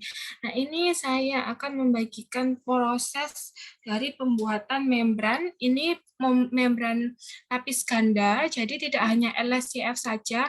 LSCF tadi dilapisi oleh NiO. Kalau ini 2 layer ya, NiO yang berwarna hijau, kemudian dilapisi dengan LSCF yang ada di sisi luarnya. Kenapa di sisi luar? Nanti sisi luar tersebut yang akan menseparasikan oksigen dari udara masuk, kemudian di booster oleh NiO untuk mengkonversi metana. Nah, metana nanti dilewatkan dalam hole dari membran itu sendiri dan harapannya akan menghasilkan gas H2 dan Cu. Nah, di sini ada yang pertama itu alatnya itu menggunakan spinet ya namanya, kemudian triple orifice spinet ini akan didukung oleh shearing pump, kemudian shearingnya itu sendiri untuk di shearing pump itu akan mengatur laju dari inner suspensi itu sendiri, kapan dia keluarnya, kemudian bagaimana ketebalan dari luar. Ini kita gunakan variasi di kecepatan shearing pump-nya. Nah, air gap-nya ini untuk mengatur juga, berfungsi untuk mengatur dari konfigurasi porinya itu sendiri. Keunggulan yang kita gunakan yaitu yang dari luar adalah ini air. Dan juga yang ada untuk membentuk hole, ini di atas ini diberikan aliran air untuk menghasilkan hole. Ini hasil menunjukkan bahwa yang pertama tadi ya, untuk menunjukkan bahwa dia akan terekstrusi dengan baik atau enggak, kita menggunakan analisis rheologi. Nah, ini kenapa kita membutuhkan viskositas NiO yang lebih besar, karena NiO ada di dalamnya, ada di lapisan dalam, sedangkan LSCF ini lebih encer dibandingkan NiO karena hanya melapisi dan membuat rapat dari sisi luarnya, seperti itu.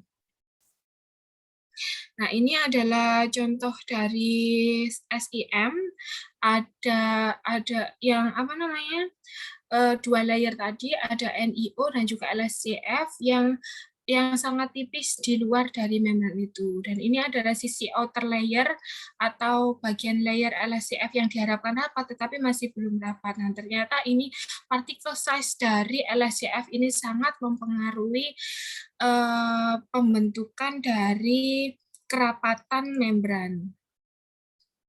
Ini mechanical strength-nya kita analisis dengan 3-point bending.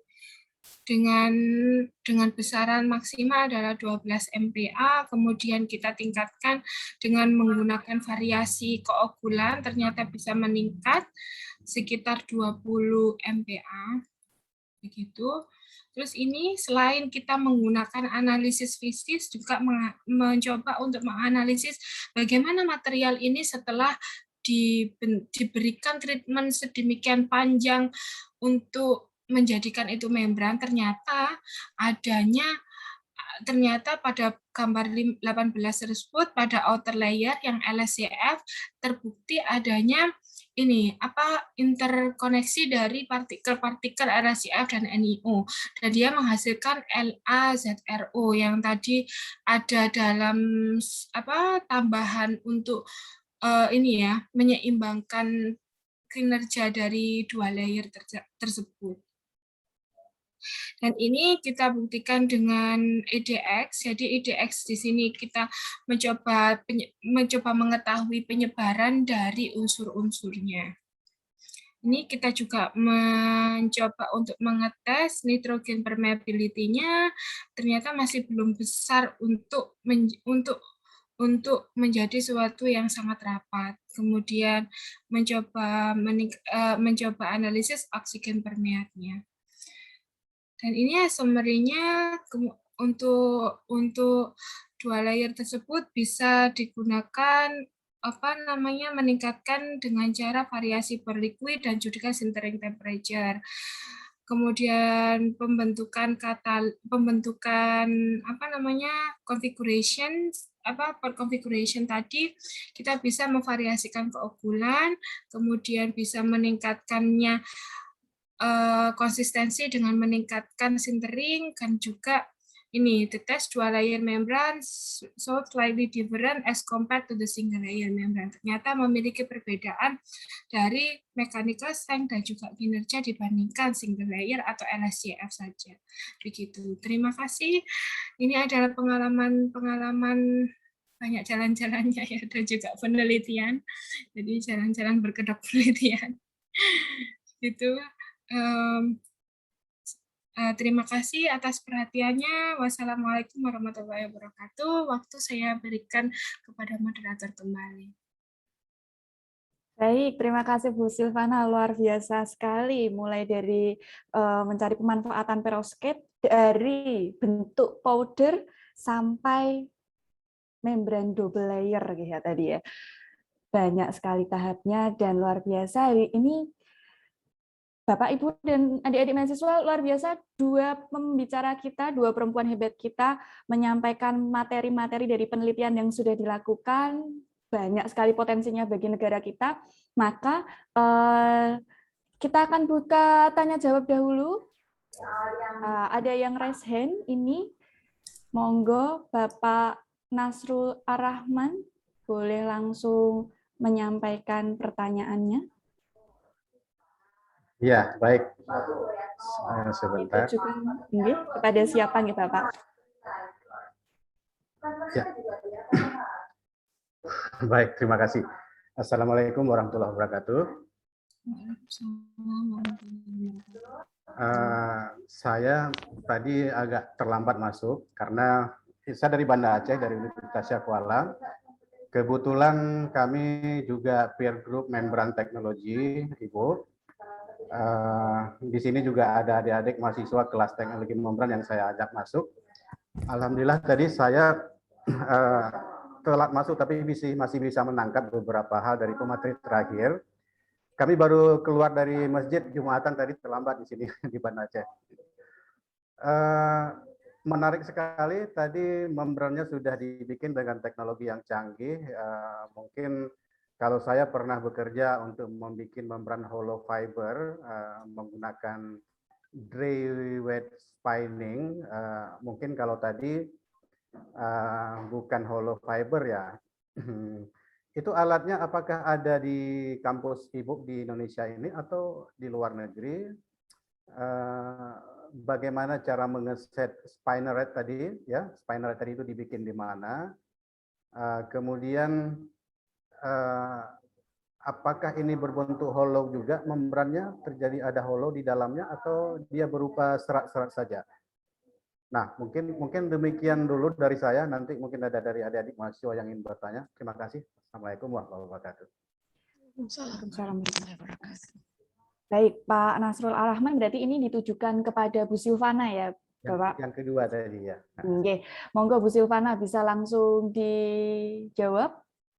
Baik, terima kasih. Salam kenal Bapak Nasrul. Iya, salam kenal kembali Bu Silvana. Mudah-mudahan kita bisa bertemu di lain waktu nanti. Amin, terima kasih. Jadi untuk yang pembuatan membran itu sendiri, pada dasarnya membran ini ada dua nih Pak. Ada membran organik dan juga anorganik. Kalau misalkan menggunakan dry jet wet spinning tadi, itu sebagian besar adalah digunakan oleh pembentukan membran polimer atau membran organik. Karena sepengetahuan saya untuk dry jet wet spinning ini ada rollernya ya Pak. Ada roller untuk menarik dari membran itu sendiri. Nah, itu alat tersebut sangat cocok untuk digunakan membuat membran organik. Akan tetapi dalam lain hal, karena penggunaan membran di sini saya tujukan untuk membran anorganik, ini tidak bisa diaplikasikan di membran anorganik yang saya buat, Bapak. Karena dia tidak cukup elastis, begitu. Karena kita dalam pembuatan membran anorganik di sini berbeda dengan organik. Kalau organik hanya dengan pengeringan udara luar atau diangin-anginkan saja sudah bisa digunakan atau bisa diaplikasikan. Nah, berbeda dengan pembuatan anorganik ini setelah keluar dengan menggunakan ekstrusi, dengan menggunakan spinner, ini dibakar terlebih dahulu Bapak untuk bisa digunakan. Nah, ketika ditarik ini akan mengelupas atau crack, jadi terjadi cracking begitu Pak. Akan lebih cepat crack menggunakan dry jet wet spinning ini. Maka dari itu hanya dengan cara menggunakan spinner tadi, ada koekstrusi atau ekstrusi itu sendiri begitu Pak. Jadi untuk alatnya di sini saya mencoba mencari alat pada saat menyelesaikan disertasi ini juga sangat susah Bapak untuk di Indonesia itu sendiri, sehingga saya harus mencoba untuk mencari dan dibantu dengan Prof. Hamzah dan juga Bu Nurul bekerja sama dengan Amtek. Nah di sini beliau yang ada di Amtek UTM itu kita bekerja 1 tahun lebih di sana. Jadi di lab Prof. Ismail ya, Ahmad Fauzi Ismail. Iya, Prof. Fauzi Ismail begitu. Dan kalau anorganik ini lebih ke Prof. Hafiz. Saya iya Pak, disupervisi oleh Prof. Hafiz untuk membuat anorganik ini. Nah, kita mencoba untuk melanjutkan kembali di sini bekerja sama dengan Prof. Hamzah, masih bekerja sama dengan beliau dan juga tim peneliti dengan Dr. Trianda di sana mencoba untuk mengembangkan membran ini dan mencoba mengadakan alat ini satu persatu begitu Pak. Tapi untuk saat ini masih belum Bapak. Jadi kita masih bekerja sama dengan sudah ada di Indonesia berarti. Masih pemesanan. Kalau misalkan dari organiknya, kalau anorganiknya masih pemesanan. Oke. Begitu. Baik. Baik. Ada lagi Pak Nasrul?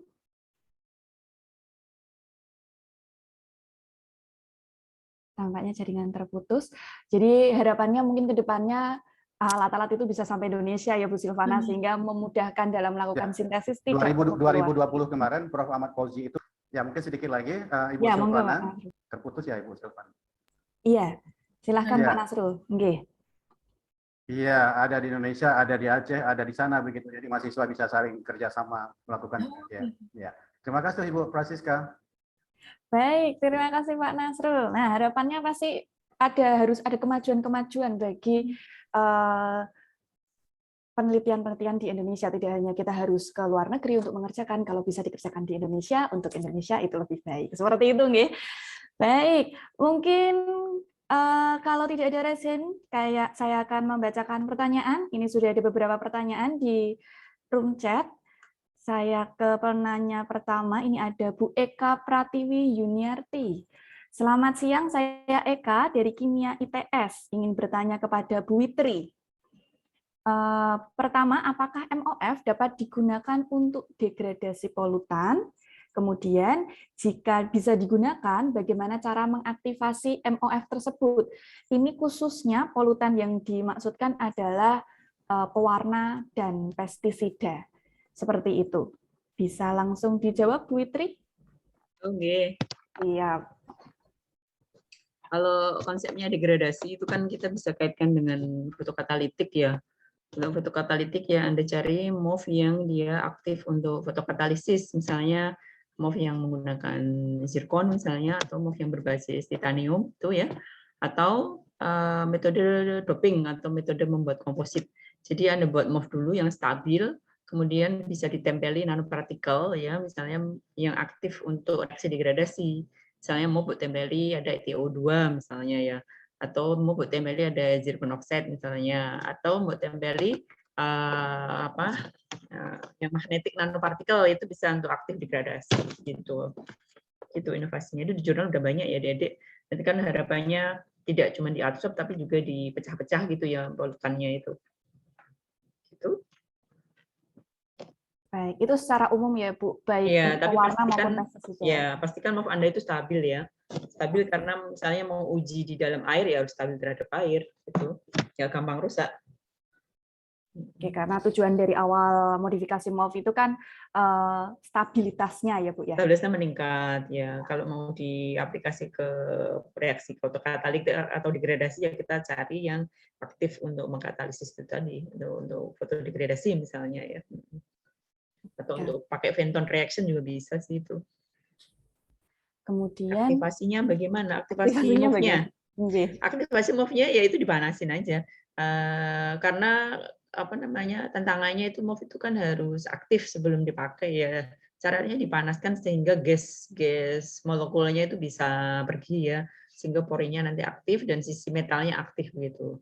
Bisa dengan, kalau misalnya ada sintesis dalam DMF kan susah lepas nih DMF ya, nanti bisa di solvent exchange dulu dengan solvent yang mudah menguap, misalnya di solvent exchange dengan etanol, kemudian berikutnya dengan kloroform dan seterusnya, sehingga DMF-nya udah pergi gitu. Setelah itu baru dipanaskan ya. Dalam vakum lebih bagus sih. Oke, baik. Apakah sudah cukup menjawab Ibu Eka? Ini Mbak atau Ibu ini? Ibu Eka Pratiwi Yuniarti? Kayaknya mahasiswa itu. Mahasiswa Siap. Mahasiswa lagi tesis tapi takut sama dosennya. Oh gitu. Enggak ya, saya bercanda aja. Bercanda ya Bu. Oke, tampaknya sudah cukup Bu Witri. Kita lanjut ke pertanyaan selanjutnya. Ini dari Bu Neni Brin. Oh iya, ada Bu Neni. Masya Allah, Bu Neni dulu juru saya waktu saya lomba L'Oreal ya, Bu Neni. Senior Ibu.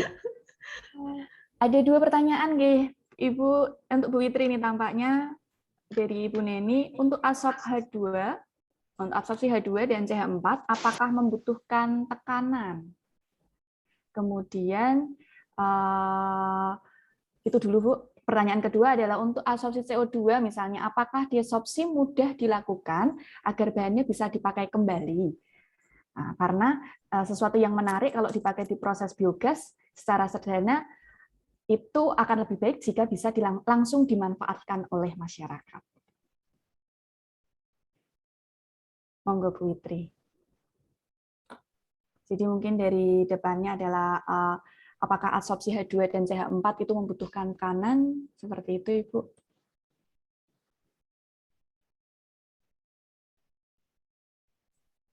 Belum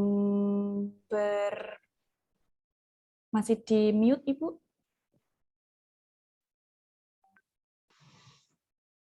Halo, sudah dengar belum ya? Sudah Ibu, sekarang sudah masuk. Ya. Saya jadi ingat waktu lomba L'Oreal itu yang awal itu kan saya pakai topik MOV untuk absorpsi gas metan ya, Dede ya. Ini jurinya Bu Neni dulu. Jadi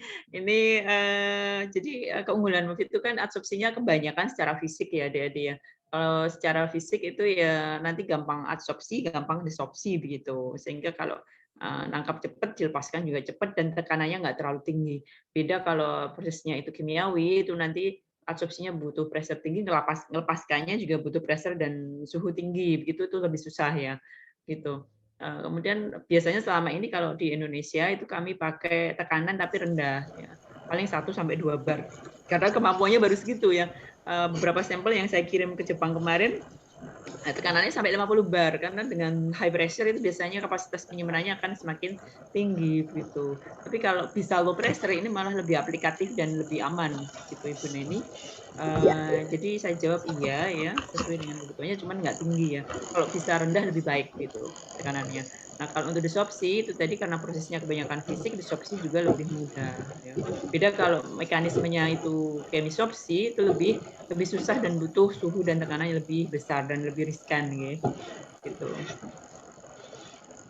Sip Mbak, terima kasih.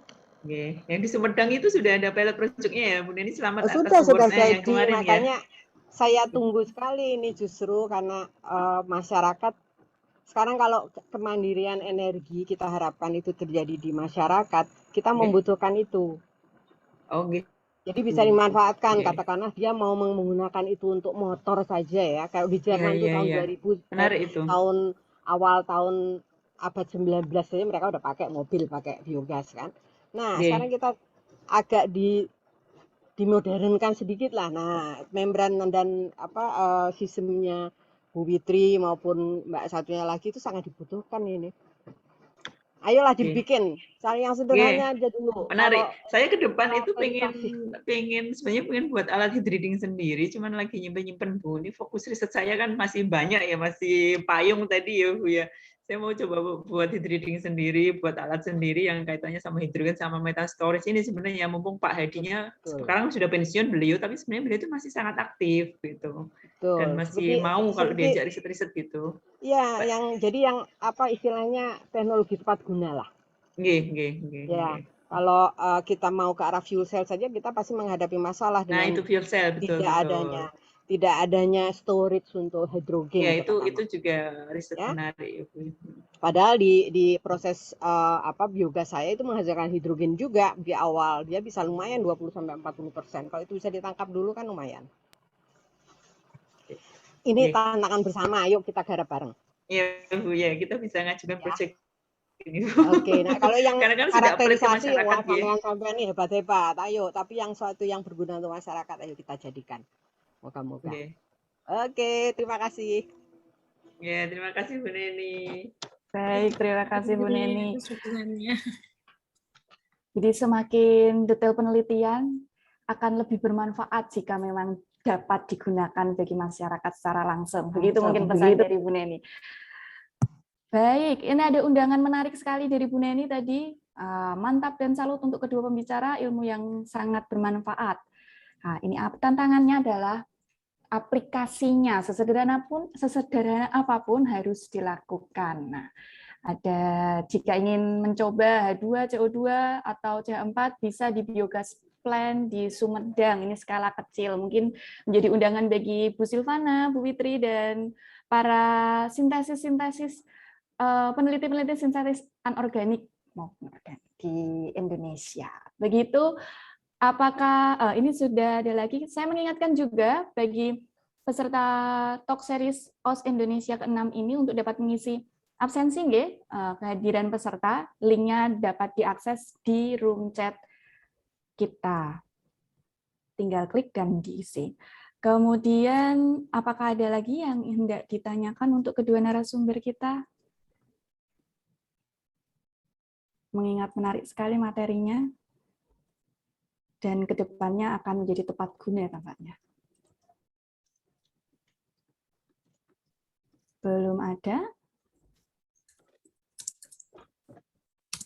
Oke, tampaknya memang waktu juga yang membatasi kita untuk meneruskan kegiatan ini.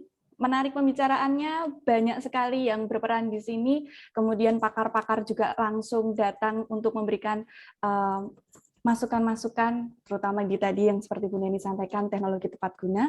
Maka karena keterbatasan waktu, kami harus mengakhiri sesi tanya-jawab. Bu Witri dan Bu Silvana. Mungkin dari Bapak Ibu yang nanti atau adik-adik mahasiswa yang nanti berminat untuk bertanya, boleh via Japri ke beliau berdua. Oke, jadi saya akan melakukan ringkasan MOF dari materi Bu Witri. MOF dan modifikasinya dapat digunakan. Modifikasi dari MOF dapat dilakukan untuk meningkatkan kapasitas MOF itu sendiri. Kemudian modifikasi bisa dilakukan dengan menambahkan materi-materi lain. Untuk poinnya adalah untuk meningkatkan sisi aktif.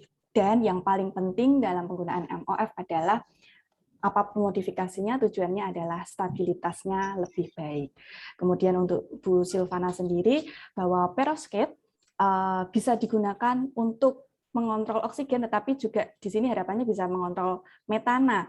Kemudian sudah dilakukan banyak sekali penelitian, mulai dari tadi dalam bentuk powder sampai double layer, membran double layer, baik dari bentuk pellet, kemudian hollow, dan lain sebagainya.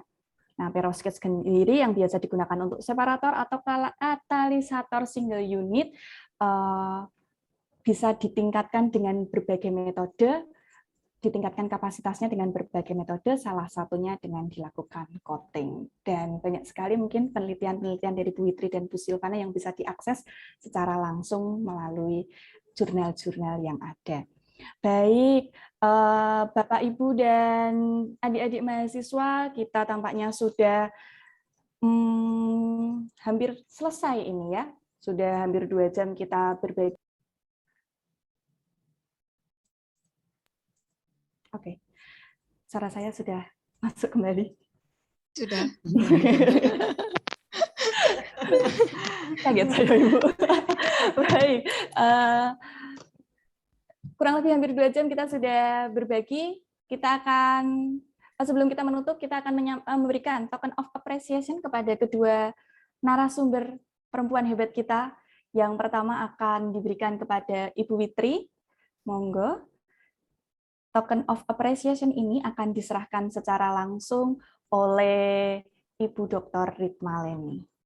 Baik, untuk wonderful speaker kita hari ini, yang pertama, Bu Witri, terima kasih atas pemaparannya hari ini. Jadi memang inilah tujuan dari talk series ini kita adakan. Jadi kita berharap dengan acara ini akan ada kolaborasi-kolaborasi yang terbentuk setelah presentasi ini. Terima kasih untuk Bu Neni. Salam kenal juga Bu Neni dan Pak Nasrul tadi yang sudah memberikan pertanyaan juga. Jadi memang talk series ini kita berharap sekali akan ada kolaborasi antar peneliti Indonesia untuk menghasilkan sesuatu yang lebih baik untuk bangsa ini. Oke, Bu Witri, ini saya mewakili Presiden OS Indonesia, Bu Fatma, memberikan token of appreciation yang pertama kepada Dr. Retna Witri Wahyu Lestari. Terima kasih Bu Witri atas wonderful talk-nya today. Ya, terima kasih Ibu Ritma Leni. Ya, sama-sama. Atas kesempatannya. Baik, terima kasih Bu Leni dan Bu Witri. Kita lanjutkan untuk penyerahan token of appreciation kedua kepada Ibu Silvana. Bu Silvana, terima kasih juga untuk wonderful talk-nya juga hari ini. Mudah-mudahan kedepannya juga bisa menghasilkan kolaborasi yang lebih banyak lagi dan lebih banyak jalan-jalannya lagi ya Bu ya. Seperti tadi dikatakan bahwa jalan-jalan berkedok penelitian. Sepertinya saya juga melakukan itu gitu. Baik, Bu Dr. Silvana Dwi Nurherdiana SSI, ini adalah token of appreciation dari kami, dari OS Indonesia. Saya mewakili Presiden OS Indonesia memberikannya kepada Ibu sebagai wonderful speaker kita hari ini. Terima kasih. Terima kasih Bu Leni atas Yeay, kesempatannya. sama-sama. Baik, terima kasih Bu Leni dan Bu Silvana. Juga kepada Bu Fitri tadi. Kita akan lanjutkan sesi berikutnya. Nah, ini sesi yang paling ditunggu-tunggu oleh semuanya Sebentar, tentunya. Iya, Bu. sebentar Mbak Bu Siska, ini kita juga ada token Oh. of appreciation to wonderful moderator today gitu. Oke, Untuk Bu, baik. iya, Apoteker Francisca Ayuning Tias Widyastani MSc. Terima kasih sudah menjadi wonderful moderator hari ini. Terima kasih. Terima kasih Bu Leni, luar biasa saya dapat Sama-sama. kesempatan hebat ini, Bu. Bisa memperpanjang CV. Ya Allah. Oke, silakan. Terima kasih Bu Leni. Iya, saya lupa, Bu. Baik. Bapak, Ibu, dan adik-adik mahasiswa, sebelum kita sampai di penghujung acara ya, kita harus mengabadikan momen indah ini dengan foto bersama tentu saja. Maka kami mengundang Bapak, Ibu, dan adik-adik mahasiswa yang lain yang masih menonaktifkan kamera untuk dapat mengaktifkan kamera, sehingga kita dapat foto bersama. Monggo. Ada 2 slide ini tampaknya. Saya serahkan kepada Mbak Nurina. Bu Nurina.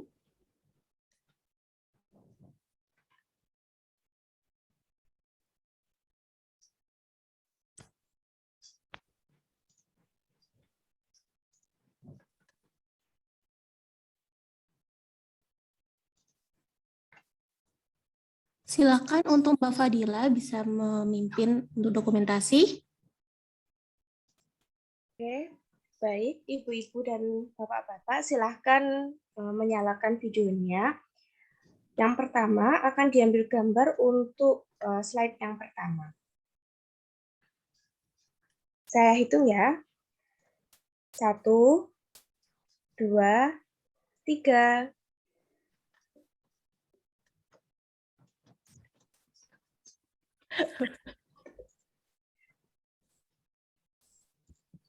Baik, sekarang untuk yang slide kedua ya. 1, 2, 3. Terima kasih. Iya, sama-sama. Baik, terima kasih Mbak Fadila.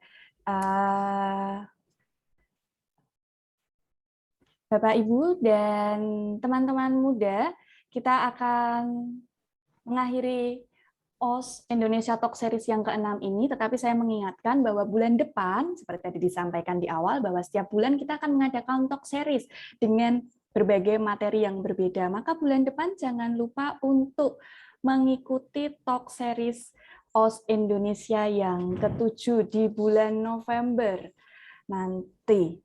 Oke, ini ada pembicaranya dengan Bu Ika Dewi Wijayanti dari Institut Teknologi 10 November. Nah, bisa dilihat di layar mungkin. Oke, masih foto saya itu. Mana? Nah, ini. Ya, di bulan depan OS Indonesia Talk Series ke-7 akan dengan Bu Ika Dewi Wijayanti STM SC PhD dari Institut Teknologi 10 November. Maka jangan lupa nggih, Bapak, Ibu, dan adik-adik mahasiswa untuk mengikuti secara rutin OS Indonesia Talk Series, di mana bisa melihat bagaimana sih kiprah perempuan-perempuan peneliti Indonesia berbagi ilmu bersama. Baik, kemudian kita juga akan menyampaikan informasi mengenai pendaftaran kalau berminat bergabung menjadi member OS Indonesia National Chapter. Nah, ini tapi hanya berlaku untuk women ya, karena OS itu women berarti untuk perempuan-perempuan hebat. Bapak-bapak mungkin bisa mendukung, tetapi untuk jadi member full ini bagi perempuan-perempuan Indonesia. Nah, registrasi linknya bisa diakses, itu di kolom chat juga sudah ada. Oh, belum ya? Oh, sudah ada, bisa tinggal klik, kemudian melengkapi persyaratan yang ada. Nah, ada banyak sekali manfaat didapatkan di sini, tidak hanya saling menjalin relasi satu sama lain, menjalin jejaring-jejaring baru, tetapi juga mendapatkan ilmu-ilmu yang luar biasa. Baik, terima kasih Mbak Fadila.